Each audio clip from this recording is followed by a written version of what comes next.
I'm Nazneen Contractor, and you're listening to Primatech Files. Download the podcast, save the world. Hey, Primatech peeps. Welcome back to the Primatech Files, a Southgate Media Group podcast dedicated to all things Heroes Prime and Heroes Reborn related things. I am Lilith, and joining me, as always, is... It's me, Ricky. Hello. As you heard from the intro, you know it's time for another one of our interviews. And today we have the lovely invisible fairy godmother, Nazneen Contractor. Thank you so much for joining us. Thank you for inviting me.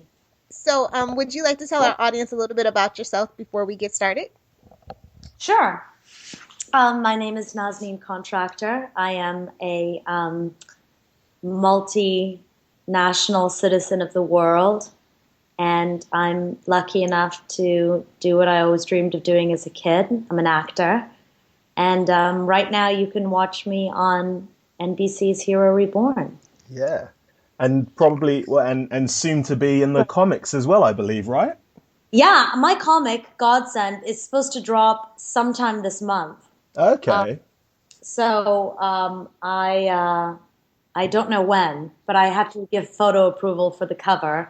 So I'm assuming it's going to drop soon. Did they know that they were going to be making comic books about your character beforehand? I did, actually. I mean, I didn't know when I auditioned for the role, but as soon as I was cast, I was told almost immediately, one of my first times on set, that they actually knew more about my character, Farah Nazan, than most of the other characters in the show because they have these comic books that they've written about her.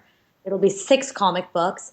And it delves into her origin story of how she developed the power, her connections with Angela Petrelli and the company, her debt to the company, and why she ends up with Melina in Heroes Reborn.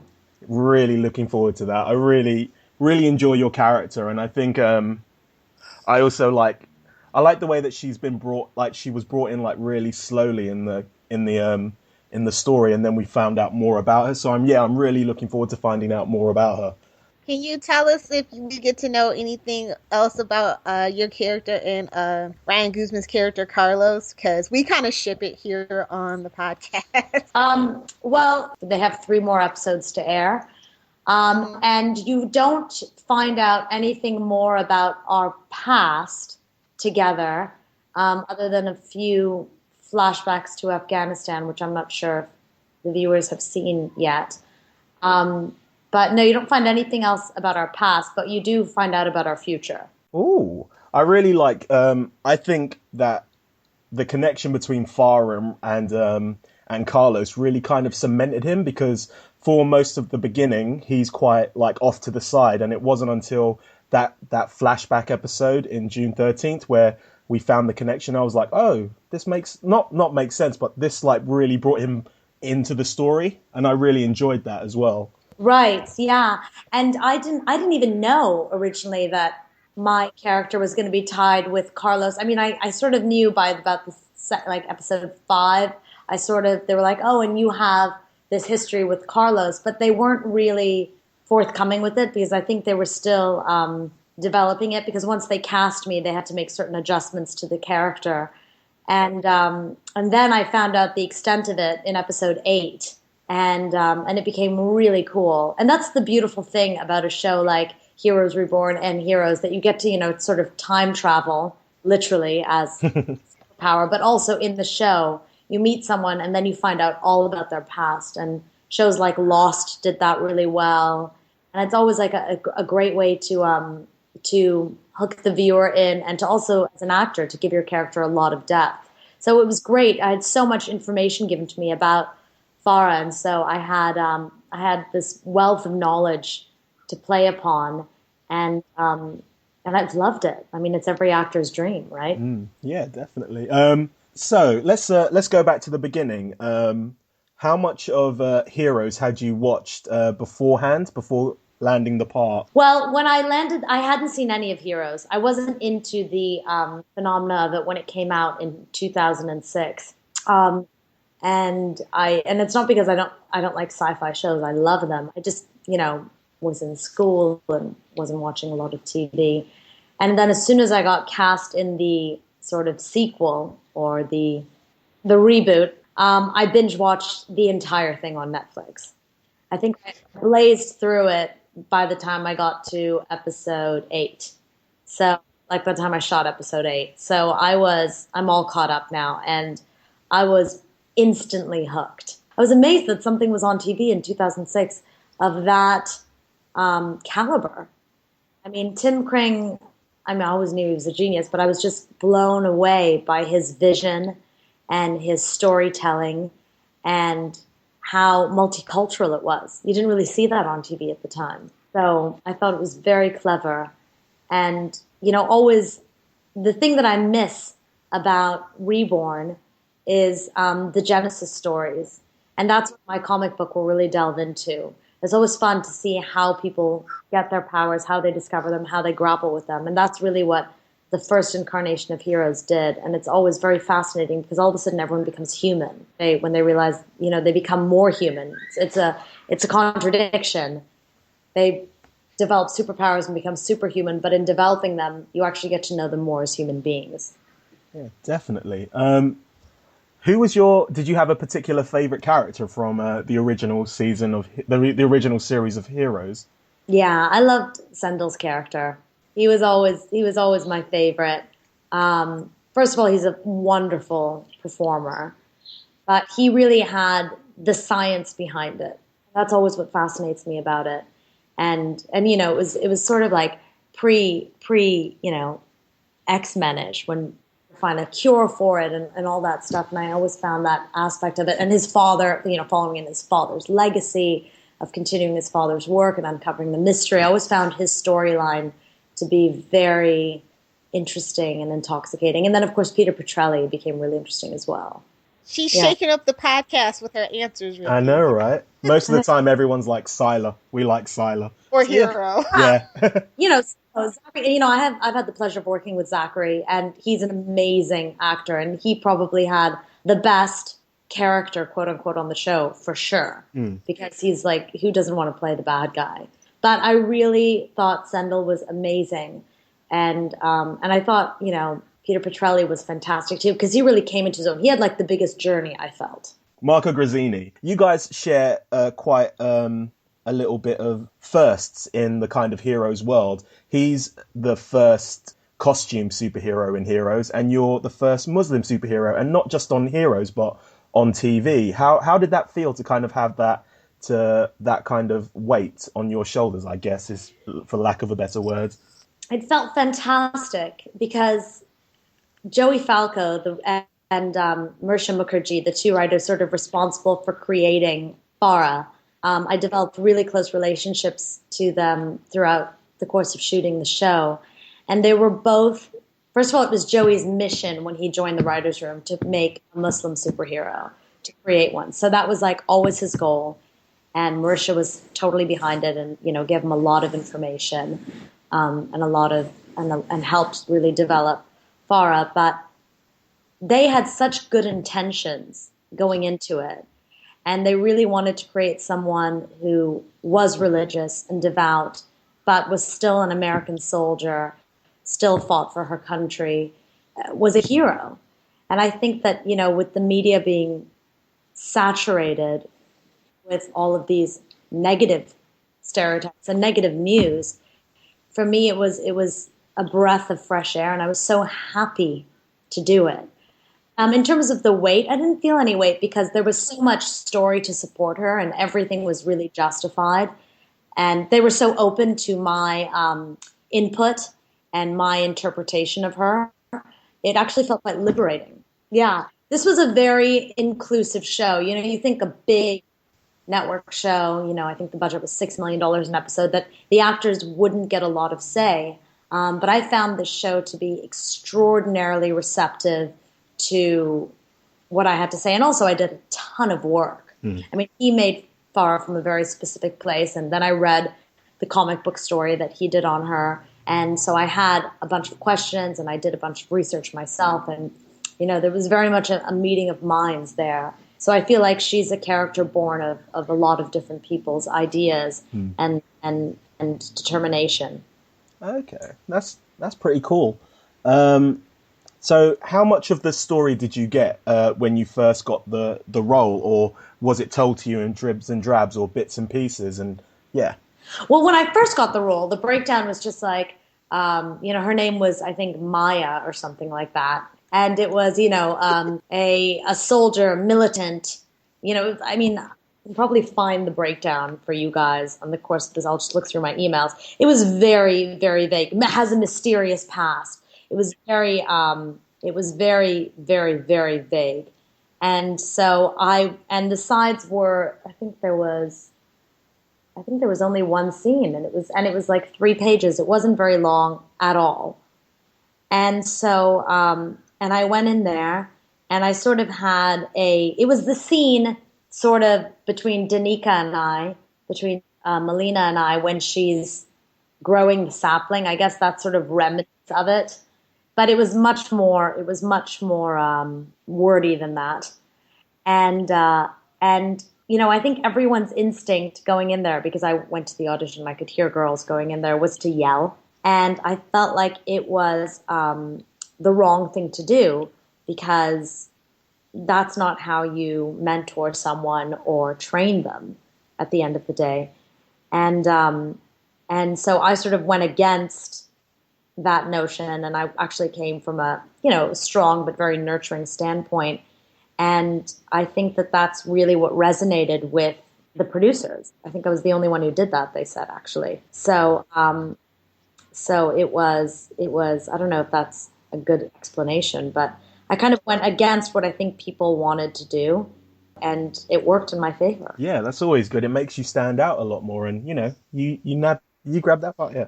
Like, by the time I auditioned, everyone was already in Toronto. I went in just for casting, and I did it just once, and that was it. You were also one of the first people to kind of respond to us on Twitter, and just like getting, I say, quote unquote, confirmation on the name was like, it felt really good just to kind of get that, even though, a lot of people were quite secretive with stuff, but you were hashtagging it pretty much straight away, weren't you? Yeah. Yeah. I mean, I'm not like, I'm the first to say I'm not the most social media savvy person, but they really encouraged us to do that on the show.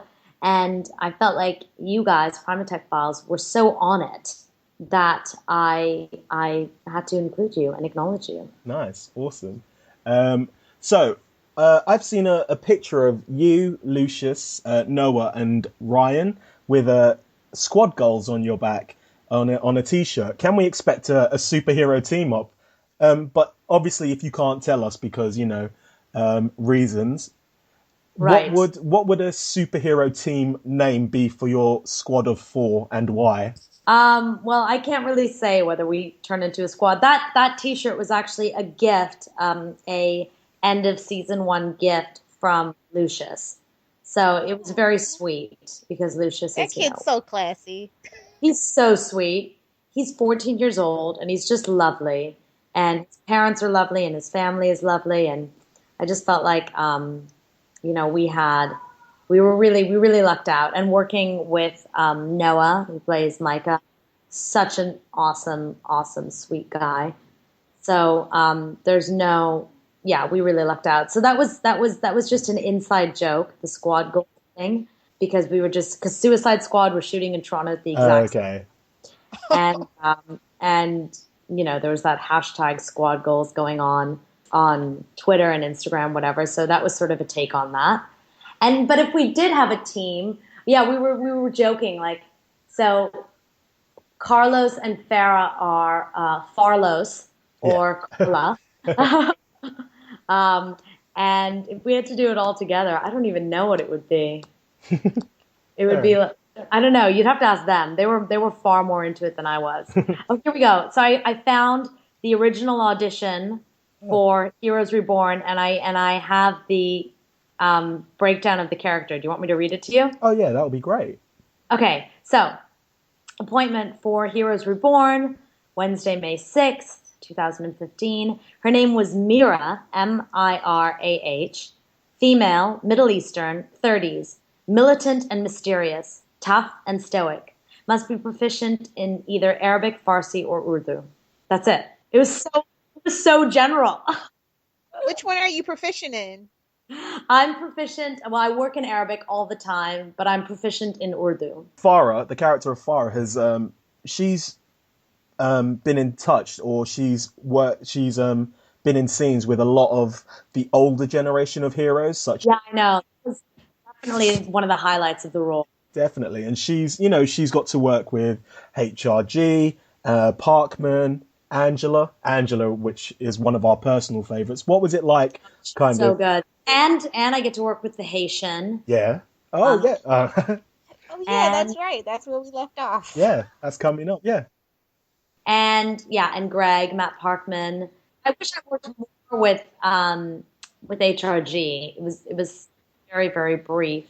And I got to work with Christine Rose, Angela Petrelli. She was a class act. Talk about a class act. First of all, no one knows the show and the tone of the show better than she does. And she was very generous and, very supportive and very open on set and off of set. We were actually shooting in a location that was about an hour and a half away from our hotel. So we would commute in and out together because if you have more than two people in the car, you can go into the carpool lane.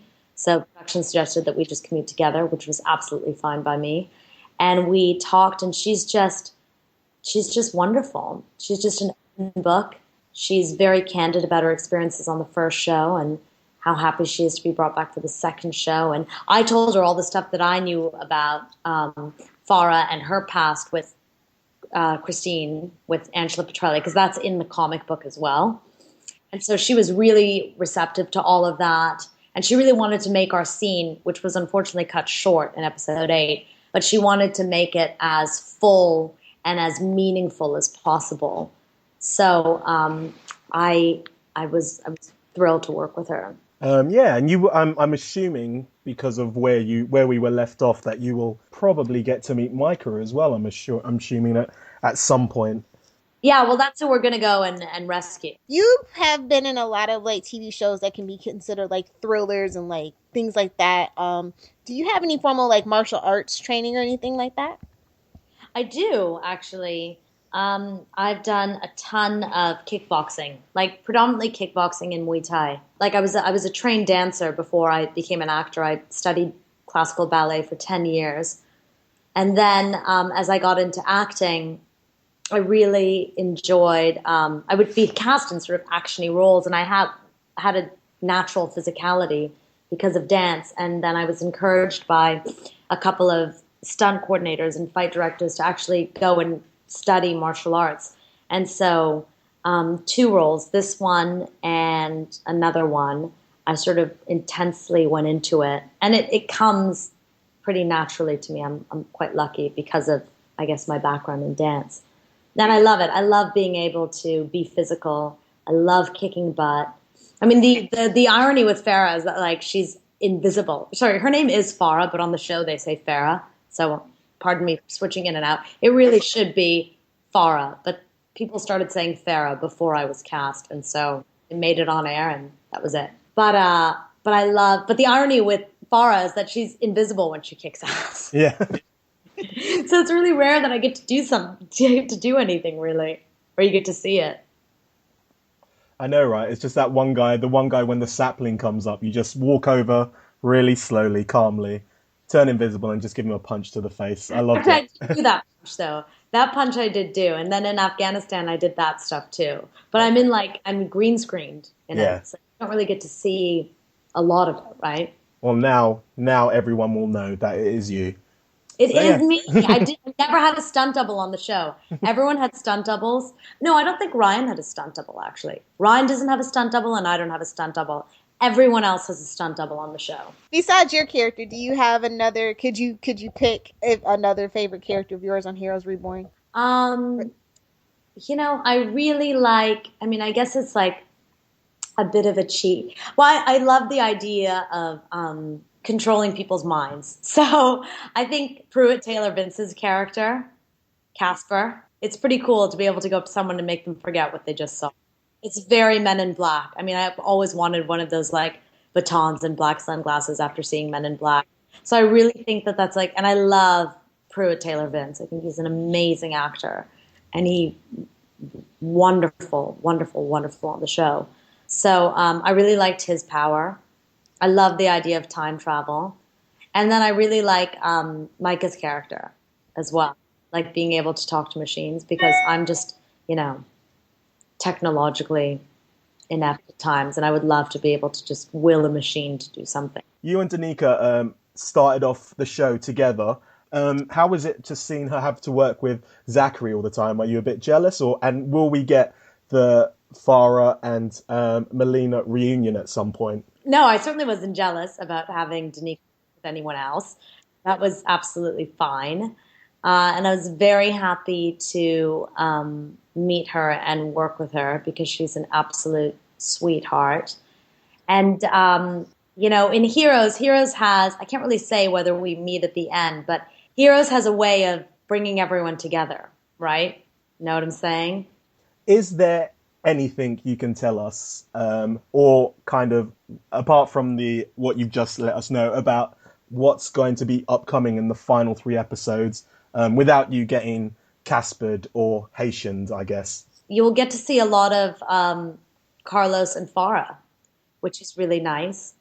And I feel like the arc for us towards the end is actually incredibly fulfilling because we sort of both get to sort of self-actualize, not to get too heady. And there's a lot, like it's jam-packed with action. It's ridiculous, some of the stuff we shot. I couldn't believe it. I was like, are we on a TV show or like a multi-million-dollar film set?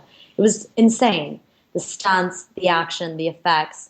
Like it is really going to come together in a very crazy and exciting way. And there were so many changes. Like that's one thing I can say. So many characters originally were killed off that are now surviving.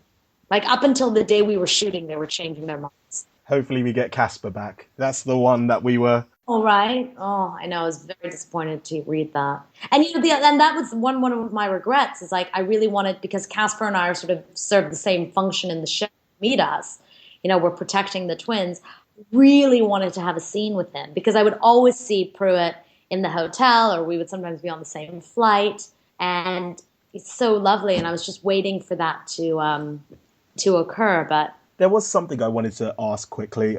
We did a rewatch at the weekend, and it was the one where you and Melina have gone south to Canada. And there's one point where you make a phone call to Casper, I believe, asking, was this like, because the timeline and the butterfly jump kind of confused me. So, in the first instance, were you and Casper essentially working for Angela at this point? Exactly. We were both commissioned by Angela, like when they split the twins up. Yeah. We were both commissioned to do the same thing, keep them safe for me. I just came in Melina's last year before the event, and Casper has been with Tommy since Hero left, right? Yeah. And we knew, and I knew my contact was Casper. We both worked for Angela, so yeah, we essentially were given the exact same task in the beginning. And we knew that we had to bring them together at a certain time, at a certain place. Oh, so now Tommy's just got to get there on his own, I guess. Or we'll see, I guess, in the next 3 episodes, won't we? So, yeah. We're going to have an interview with Joey Falco coming up in the new year. Is there anything you want to ask him? And then we can ask it for you? Yeah, ask Joey when he's coming to my house for dinner. Okie dokie. Awesome. Thank Joey, and let Joey know that I am forever indebted to him for creating Farah Nazneen. Awesome. We will pass. I'm sure you've already said it. It's one of my favorites. Oh, he knows. Yeah, we will pass it along as well. He knows, but if you say it, it'll mean even more. Is there anything you'd like to shout out to our viewers, whether it be, website or a Twitter handle or anything? Guys, thank you so much for listening and asking me questions. I was so happy to be on your podcast. And you can follow me on Twitter at Miss Naz Contractor. And you can follow me on Instagram at Nazneen C. So we're going to let you guys get out of here. We hope you found this interview entertaining and informative. You guys know all our shameless plugs, so we aren't going to bore you to tears with that. Just remember to find our content on Facebook, like, comment, and share. And also, if you have any questions for us, we're always on Twitter or Tumblr or Facebook. So we look forward to hearing from you guys.